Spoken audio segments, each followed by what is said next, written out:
Lisa Norton. And I'm Lora Zmak. We have a video tutorial for you on the New York Beauty block. You can make this little lovely pillow here, and it's a free pattern download on our website.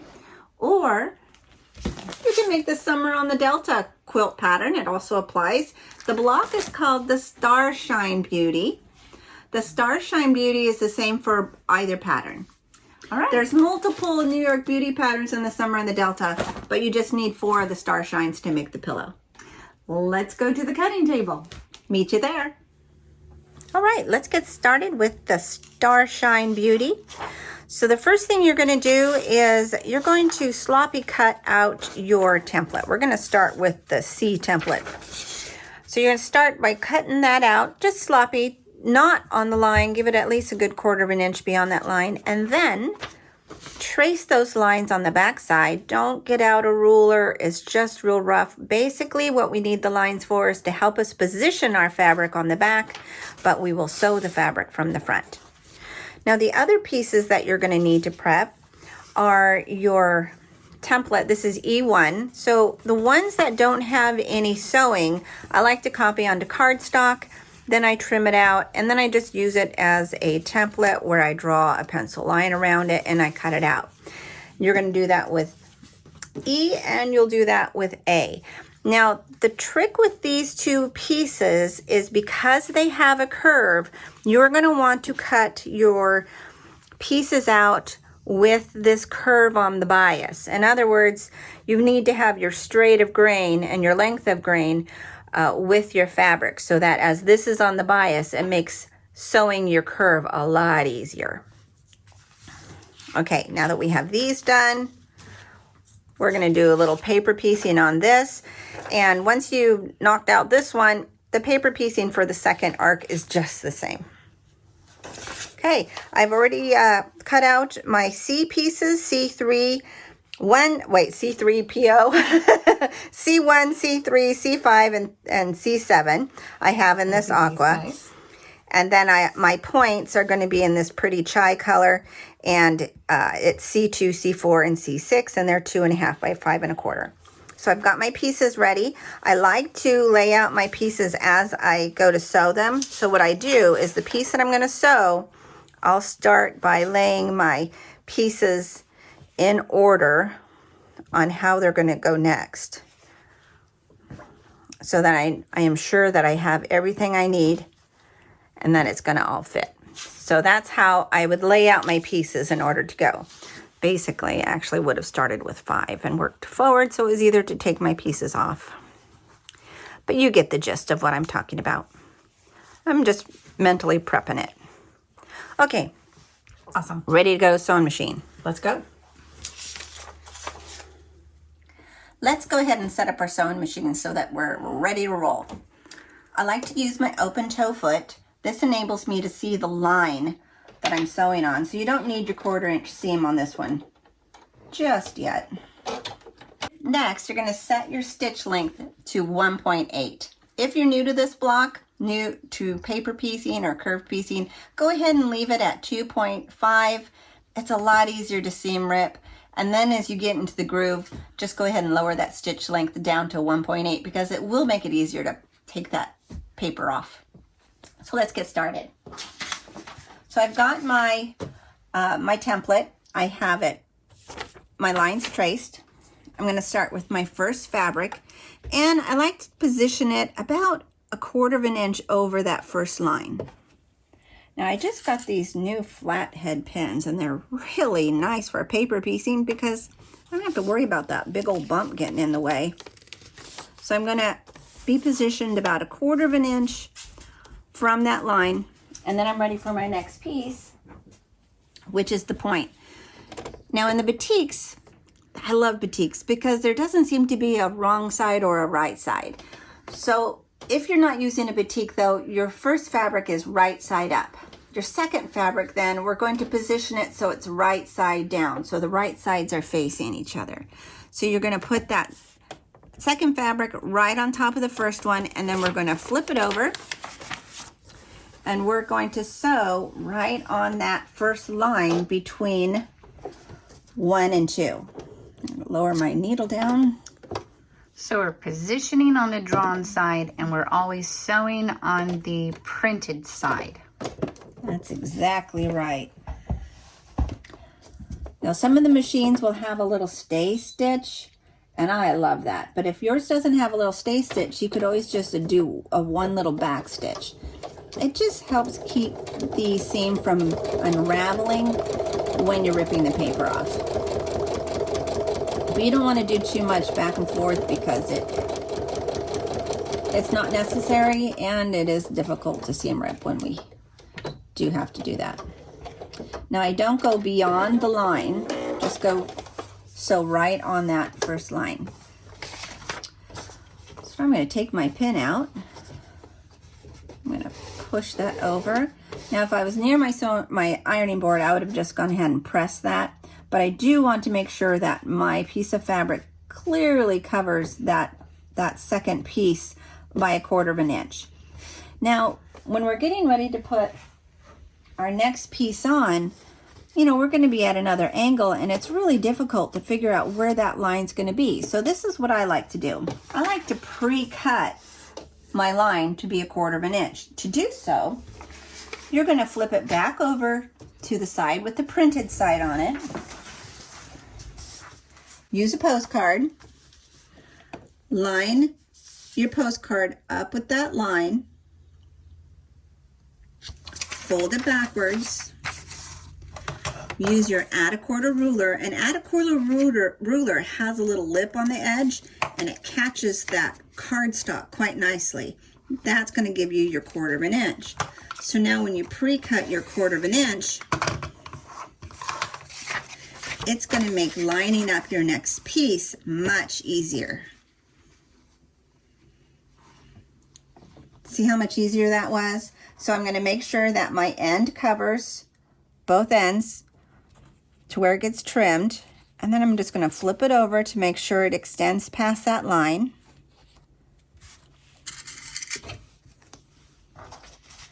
And then I'll go ahead and flip it over and I'll sew on the line.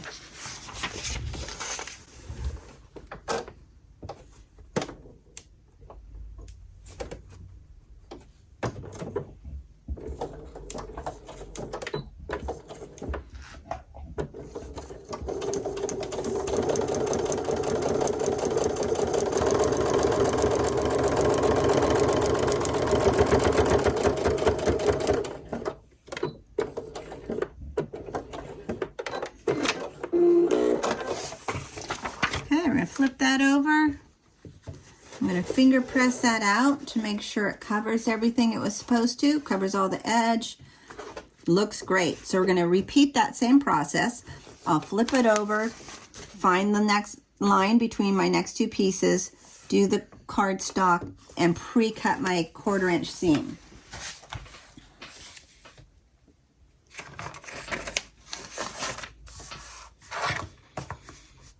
Use my add a quarter ruler, pre-trim my piece.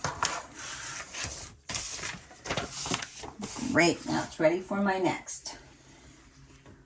When I line this piece up, I want to be sure that it extends above or to the outside lines.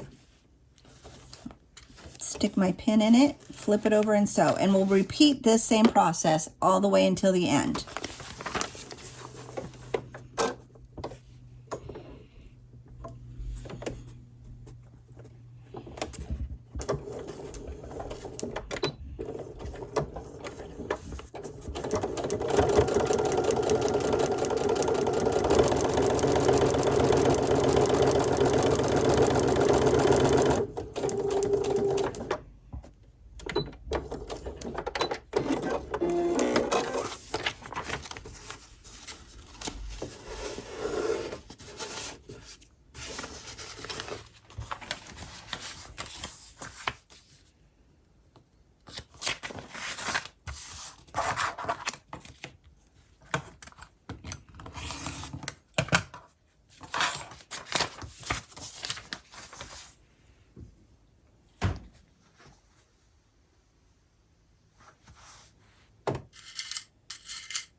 there you have it. We've got this unit all finished. Before I trim it, I'm going to give it a good press, and then I'm going to trim it with my rotary cutter and ruler. I'm going to trim the flat edges, and then with my scissors, I will trim the curves. Okay, I'll meet you back at the cutting table. So I trimmed out my pieces, and I trimmed it to that outside edge.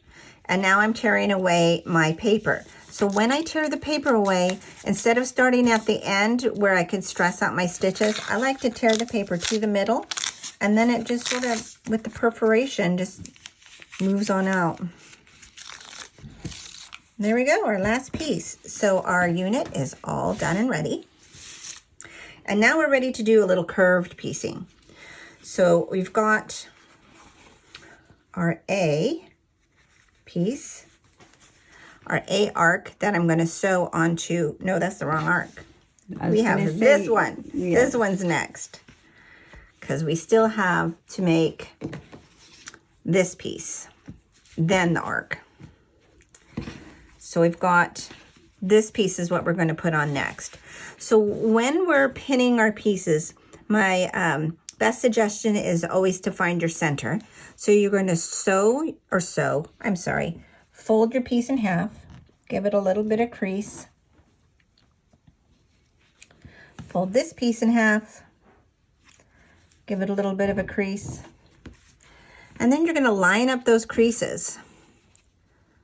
So once I have my creases lined, use nice long sharp pins, and then just weave in and out your center and your ends.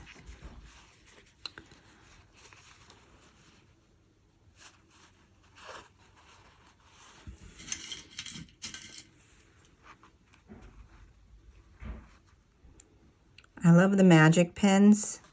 They are nice and sharp, and they're nice and long. But if you weave your ends and your center mark, that'll enable the whole unit to stay in place. And then shorter pins on the inside are perfectly fine.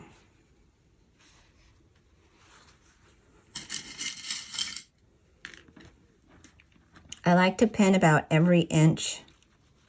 I know that seems like an overkill sometimes, but it looks like a porcupine when you're done. It does, like I had pin issues. But I really think overpinning is better than underpinning. Well, overpinning is better than seam ripping. No kidding. Okay.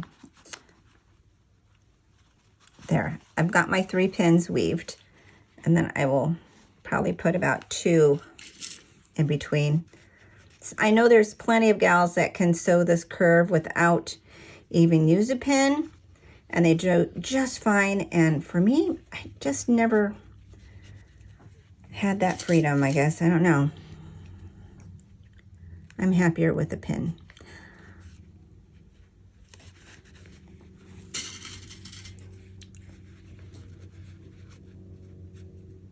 Oops.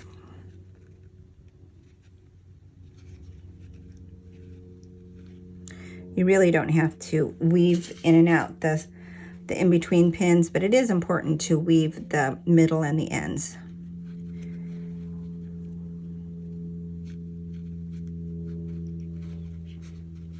All right, so what okay, there we go. It looks like that. Now, isn't that a crazy mess? So when you're sewing, the 2 pieces you're going to identify either as your pie or your ruffle. Now, I know there's the convex and the concave, but that's math terms, and sometimes that just doesn't gel. And since I'm a foodie, I kind of like to think of the pie shape is on the bottom, and the whipped cream, which is all this ruffle, is going to be on top. So when you sew, you're going to sew with the pie shape on the bottom, and the ruffled piece that's making all these great ruffles is on top of it. When you're sewing, you're going to sew nice and slow, 1/4 of an inch, and you're just sort of giving it a gentle tug as you go. The gentle tug helps enable no tucks, and it helps ease any differences. Just as if you were easing 2 pieces that one was slightly short, the gentle tugging of a curved seam tends to make it look perfect. So let's go back to sewing machine. All right, we have to set our machine back together. I had to change my foot back to my 1/4 inch foot, and I had to reset my sewing machine back to its 1/4 inch setting. My stitch length is at 1.8, but if you're not certain, you know, you can go ahead and baste this with a nice big long stitch, see how it turns out, and then if you like it, do your nice tight stitch on top of it. But sometimes basting is so much easier than all that seam ripping. So if you end up having trouble with the beginning of your piece getting stuck, go ahead and use a leader, just a little scrap piece of fabric. What that tends to do is keep that the threads up, and then it won't get tangled below. And then you have something to hold on to help you pull it through. And it still didn't work. There it goes.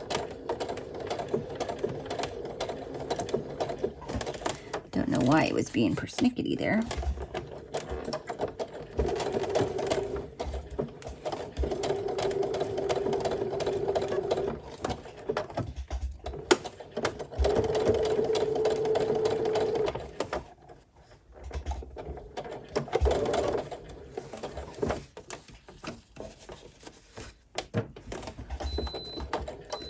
Oh, there's the iron.